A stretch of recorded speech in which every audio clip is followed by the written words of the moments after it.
بسم اللہ الرحمن الرحیم۔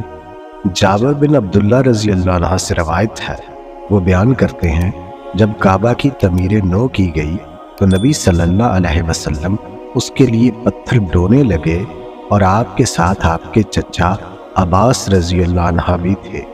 یہ آپ کے لڑکپن کا زمانہ تھا، چنانچہ عباس رضی اللہ عنہ نے آپ سے کہا اپنا تہبند اتار کر گردن پر رکھ لو، یہ تمہیں پتھروں سے محفوظ رکھے گا۔